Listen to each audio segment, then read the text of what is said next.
You're listening to the Franchise Freedom Podcast with Giuseppe Grammatico.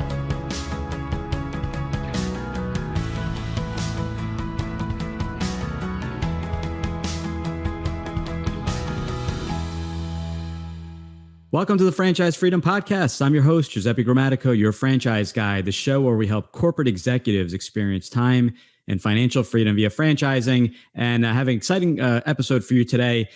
This episode actually called Solopreneur versus Entrepreneur. It wasn't an actual question I received, but a lot of articles and a lot of people on Twitter. I see a lot of articles written around this topic, and I wanted to comment on this because I think it causes a lot of confusion, in my opinion. So thanks for joining us today. This is an exciting show, something I found interesting, and I wanted to just kind of level or set the record straight. So taking a step back, solopreneur, entrepreneur, taking it even further back, business ownership, owning a business, whatever you want to call it.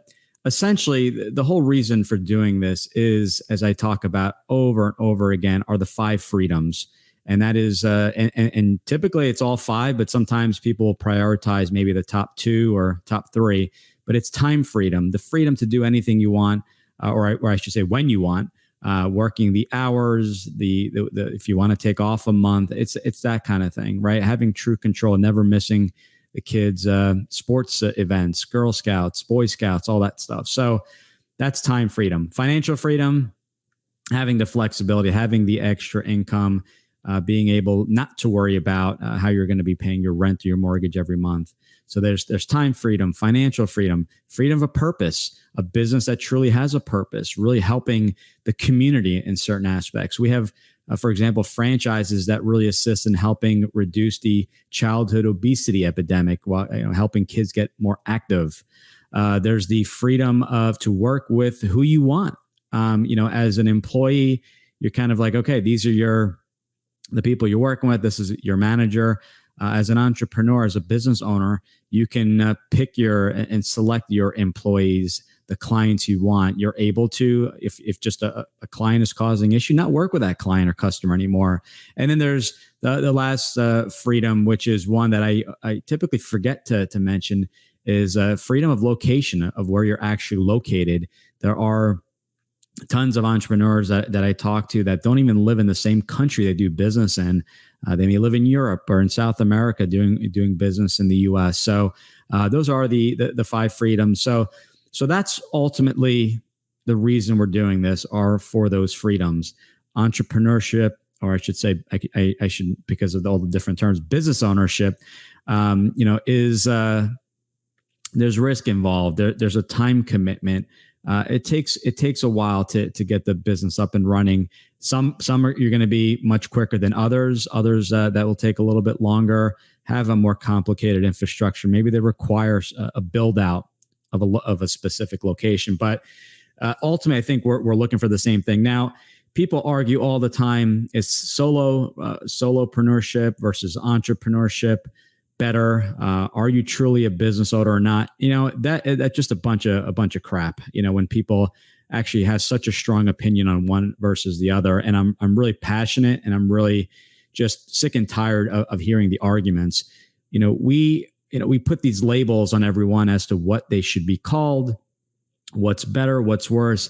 At the end of the day, you live your life the way you see fit for you and your family. So if you prefer to run a business without any employees, that's success to me, because you just don't want any employees. Maybe that's just a preference. You had a bad experience.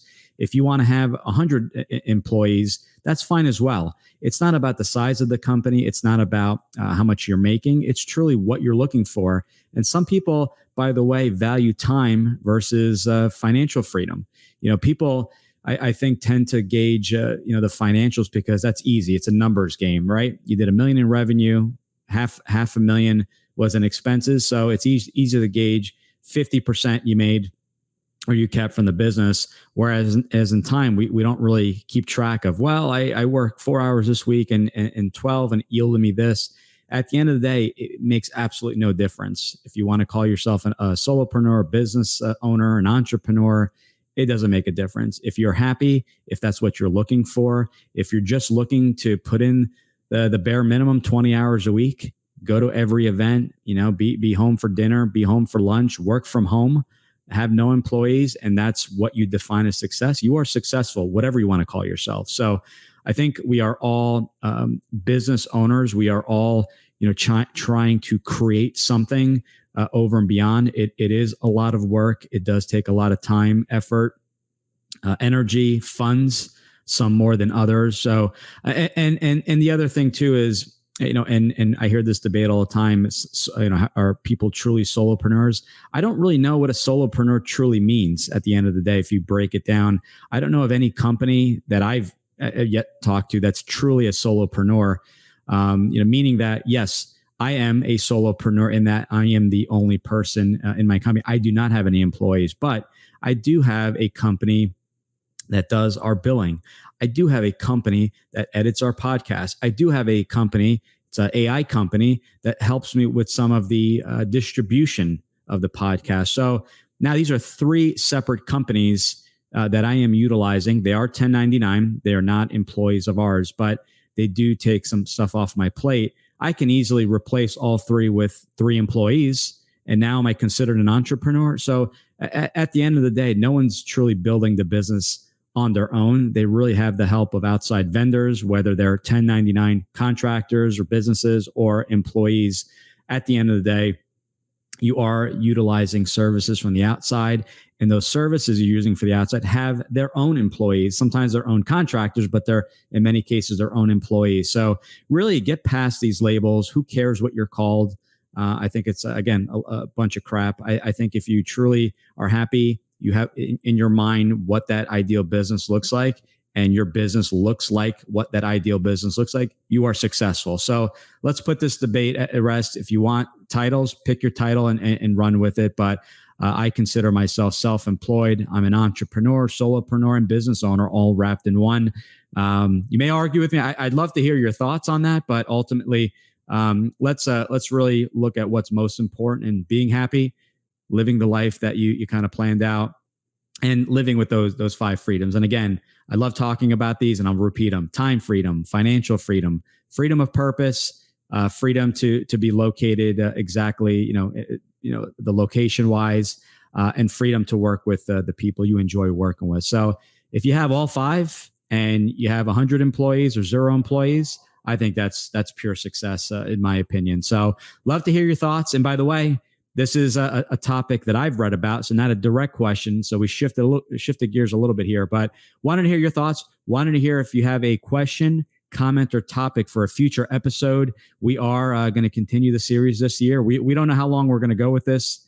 Eventually, we're going to be bringing guests back on, or maybe doing a combination, getting a commonly asked question and bringing on another someone in the franchise business or business coach or whomever. So send those in. We really appreciate. I really appreciate every single comment and question.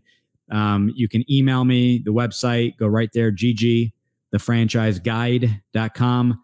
I read and respond to every single email. So no silly questions. If you want to keep your name private, I can do that as well. Not an issue. If you want credit, I can give you credit. I can tag you in the post. But let me know. Again, appreciate it. Let's keep the momentum going, and looking forward to the next show. Take care. Thanks for tuning in. Whenever you're ready, here are 3 ways Giuseppe can help. 1. If you've ever considered owning a business of any kind, you owe it to yourself to get a copy of Giuseppe's book, Franchise Freedom. Download your free copy at ggthefranchiseguide.com/book. 2. Want to understand how successful executives make the transition from corporate to owning their own franchise?